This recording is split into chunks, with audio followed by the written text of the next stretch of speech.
రాజమండ్రి చౌడేశ్వర నగర్లో ఈ కల్తీ పాలు వ్యవహారంపై ఇప్పటికే విచారణ అయితే కొనసాగుతుంది. ఈ యొక్క బ్లడ్ శాంపిల్స్ అన్ని కూడా సేకరిస్తున్నారు. ఎవరెవరికి ఆయన పాలు వేశారు, ఎవరెవరు ఎంతమంది దీనిపైన ఎఫెక్ట్ అయ్యారు కూడా దీనిపై ఒక విచారణ అయితే కొనసాగుతుంది. అలాగే బ్లడ్ శాంపిల్స్ కూడా అతని దగ్గర పాలు కొనుక్కున్న ప్రతి ఒక్కరు కూడా స్వచ్ఛందంగా బ్లడ్ శాంపిల్ కూడా సేకరించారు. ప్రస్తుతం ఈ మెడికల్ క్యాంప్ కూడా ఇక్కడ ఏర్పాటు చేశారు. ఇక్కడ మెడికల్ క్యాంప్ ఏర్పాటు చేయడం కాకుండా ఇక్కడ బాధితులు ఎవరైతే అక్కడ దాదాపుగా 109 మంది వరకు కూడా పాలు సప్లై చేస్తున్నారు. పాలు సప్లై చేస్తున్నటువంటి వారందరూ కూడా స్వచ్ఛందంగా వచ్చి మీరు బ్లడ్ శాంపిల్ ఇస్తే సరిపోతుందంటూ కూడా చెప్పుకొస్తున్నారు.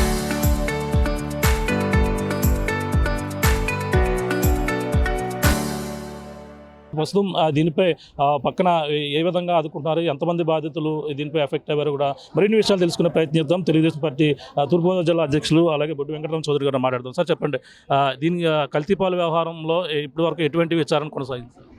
ఇప్పుడు మొత్తం ఒక 14 మంది పేషెంట్స్ ఒకే ఒక సిమ్టమ్తో హాస్పిటల్లో జాయిన్ అవ్వటం, వారి ఒకసారి యూరిన్ పాస్ అవ్వకుండా విపరీతమైనటువంటి పట్టునొప్పితో వారు హాస్పిటల్లో జాయిన్ అయితే వారంతటి వారు అంటే ఏంటి ఇంతమంది వస్తున్నారని చెప్పేసి తెలుసుకుని దీనికి వెనక కారణం ఏంటని చూస్తే వీరందరికీ కూడా ఒకరే పాల సరఫరా చేయడం అనేది బయటకు వచ్చింది ఆ విషయం.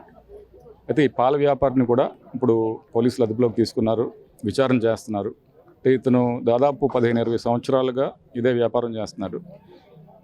పేషెంట్స్ని మనం దగ్గర నుంచి తెలుసుకున్న విషయం ఏమిటంటే శివరాత్రి తర్వాత అంటే 16, 17 ఈ తారీఖుల్లో పాలు కొంచెం చేదుగా ఉన్నాయని చెప్పేసి వీరు కంప్లైంట్ చేయడం, దానికి ఆయన ఏదో ఒక సాకు చెప్పడం జరిగింది. అయితే అప్పటి నుంచి కూడా 16, 17 తేదీల్లో ఎవరైతే ఈ పాలు సేకరించారో వారిలో ముఖ్యంగా వృద్ధులు అంటే 60 సంవత్సరాలు పైబడి ఉన్నవారు, అలాగే 3-3.5 సంవత్సరాల లోపు ఉన్నటువంటి పిల్లలు, వీరంతా కూడా ఈ కండిషన్తో హాస్పిటల్లో జాయిన్ అవ్వడం జరిగింది. అయితే విచారణలో ప్రైమరీగా పాలలో ఏదో తేడా ఉన్నది ఖచ్చితంగా తెలుస్తుంది. కానీ ఎలా జరిగింది, ఏం జరిగింది అనేది ఇంకా నిర్ధారించవలసిన అవసరం ఉంది. ఇప్పటికే పేషెంట్స్ ఎవరైతే ఇప్పుడు మరణించారో 4 వారు కూడా పోస్ట్మార్టం చేయడం జరిగింది. వారు 4కి కూడా లివరు అలాగే కిడ్నీ, ముందుగా కిడ్నీ తర్వాత లివర్ కూడా ఎఫెక్ట్ అయింది అంటున్నారు. సో అక్కడ ఏ పదార్థం వల్ల ఇది జరుగుంటుందని పోస్ట్మార్టం రిపోర్ట్లో అయితే నిర్ధారించబడుతుంది. సో ఇది ఒక యాక్సిడెంటల్గా ఆయన ఏమన్నా పాలు ఏమైనా కలిసిందా, లేకపోతే ఈయన కావాలని ఏమైనా కలిపి వ్యాపారం చేస్తున్నాడు అనేది దాన్ని బట్టి తెలిసిపోతుంది. అంటే ఇతను రాజనగరం నియోజకవర్గం నుంచి అతను పాలు సేకరించి ఇక్కడ సప్లై చేసేందుకు వస్తున్నా అన్నారు. దానికి సంబంధించిన విచారణ ఏ విధంగా తెలిసింది, ఎంతమందికి సప్లై చేస్తున్నారు? ఈ పాల వ్యాపారి కోరుకొండ మండలం నర్సాపురం గ్రామంలో ఆయన ఆ గ్రామంలోనే చాలామంది దగ్గర దాదాపు 40 మంది దగ్గర సేకరిస్తున్నారని తెలిసింది. 120 లీటర్లు రోజుకి, అంటే ఉజ్జాయింగా 120 లీటర్లు రోజుకి అయినా ఇక్కడ లాలా చెరువు కానివ్వండి, అలాగే స్వరూపనగర్లో ఆయన 109 కుటుంబాలకి, అంటే ఒకరికి 1/2 లీటర్ కానివ్వండి, లీటర్ కానివ్వండి 109 కుటుంబాలకి ఇస్తున్నాడు. ఈ 109 కుటుంబాల దగ్గర కూడా ఈవేళ ఈ టెస్టింగ్కి పిలిచారు అందరినీ కూడా, మీకు కూడా ఏమైనా సిమ్టమ్స్ ఉన్నాయా ఏంటని. అయితే కొంతమంది హెల్తీగా ఉండి, లేకపోతే అంటే 3 సంవత్సరాలు పైబడి పిల్లలు కానివ్వండి, అలాగే 60 సంవత్సరాల లోపు వీరందరికీ కూడా పెద్దగా ఏమీ సిమ్టమ్స్ కనబట్ల. ఈ 14 మందికి మాత్రం తీవ్రమైనటువంటి సిమ్టమ్స్, అంటే పూర్తిగా కిడ్నీ ఫెయిలియర్ అయిపోయే స్టేజ్కి వారు వచ్చారు. అయితే ఈ విచారణలో కూడా పోలీసులు అనే మాట ఏంటంటే అక్కడ ప్రైమరీగా సైట్లో అయితే ఏమీ కలుపుతున్నట్టుగా కానీ ఏమీ ఆధారాలు అయితే లేవు. అయితే ఇది 2-3 రోజులుగానే, అంటే 2 రోజులు 16, 17 తేదీల్లో మాత్రమే ఈ కల్తీ జరిగింది. ఎందువల్ల జరిగింది అనేది వారు ఇంకా నిర్ధారిస్తున్నారు. అంటే ప్రధానంగా దీనికి సంబంధించిన ఇప్పుడు కల్తీ ఎంతమంది చనిపోయారు, వాళ్ళు ఏ విధంగా ఆదుకుంటున్నారు, ఇప్పుడు ఇంకా హాస్పిటల్లో ఉన్నారు, వాళ్ళకి ఎటువంటి ట్రీట్మెంట్ అందిస్తున్నారు? ఇప్పుడు 4 అయితే చనిపోయారండి, 4 మరణించారు.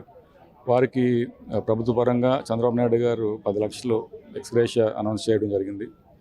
ఎవరైతే హాస్పిటల్లో ఉన్నారో, అంటే ఇప్పుడు మన రెయిన్బో హాస్పిటల్లో 3 పిల్లలు ఉన్నారు, వారి ముగ్గురికి కూడా అంటే ప్రాథమికంగా వారు అంచనా వేసి 8.5 లక్షలు ఖర్చు అవుతుంది ఒక్కొక్కరికి అని చెప్పేసి వారు అంచనా వేసుకున్నారు.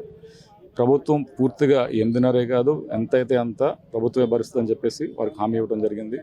అలాగే కిమ్స్ హాస్పిటల్లో కూడా 7 ఉన్నారు, వారికి కూడా పూర్తిగా అంటే ఇంకా ఏమైనా ఎక్విప్మెంట్, ఇప్పుడు ప్రస్తుతం 3 వెంటిలేటర్ల మీద ఉన్నారు, ఇంకా ఒక 5 బయట ఉన్నారు, నలుగురు బయట ఉన్నారు, 3 వెంటిలేటర్ మీద ఉన్నారు కిమ్స్లో.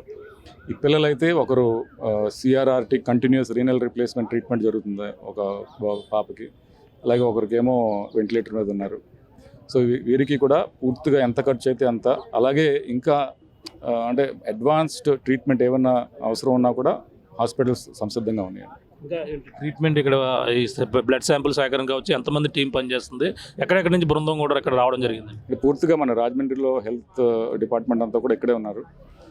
అంటే ఒక యుద్ధ ప్రాతిపదికన ఈ మొత్తం ఈ ఇష్యూని హ్యాండిల్ చేయాలని చెప్పేసి స్వయంగా చంద్రబాబు నాయుడు గారు, లోకేష్ గారు, హెల్త్ మినిస్టర్ గారు అంతా కూడా మానిటర్ చేస్తున్నారు. సో ఎవరెవరైతే ముఖ్యంగా ఈ 109 ఇళ్ళకి ఏవైతే సప్లై జరిగిందో వారందరినీ కూడా పిలిపించి వారందరికీ కూడా టెస్టులు చేయడం జరుగుతుంది. అంటే డయాలిసిస్ సంబంధించిన స్పెషలిస్ట్ విశాఖపట్నం నుంచి కూడా వస్తున్నారు అంటున్నారు, ఎంతవరకు? అంటే లేదు, ఎక్విప్మెంట్ తీసుకొచ్చారు అక్కడి నుంచి. రెయిన్బో హాస్పిటల్లో ఈ సిఆర్ఆర్టీ అనేది చాలా అడ్వాన్స్ ట్రీట్మెంట్. అది మాత్రం విజయవాడ నుంచి, హైదరాబాద్ నుంచి కూడా వాళ్ళ బ్రాంచెస్ నుంచి తీసుకొచ్చారు. ఈ మిగతా వారికి కూడా ఏమన్నా విషమిస్తే పరిస్థితులు వారికి కూడా పూర్తిగా మిగతా వృద్ధులకు ఎవరైతే ఉన్నారో వాళ్ళకి కూడా చేయడానికి రెడీగా ఉన్నారు.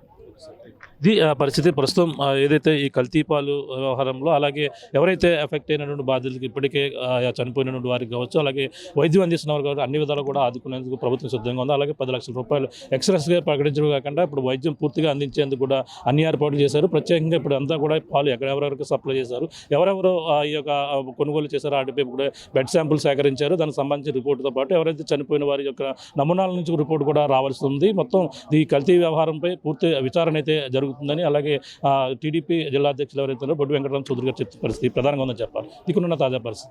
కెమెరా అనిల్తో ప్రకాష్, RTV రాజమండ్రి నుంచి. చరిత్ర సృష్టించినోడు ఇప్పుడు ఆ చరిత్రని తిరగరాయబోతున్నాడు.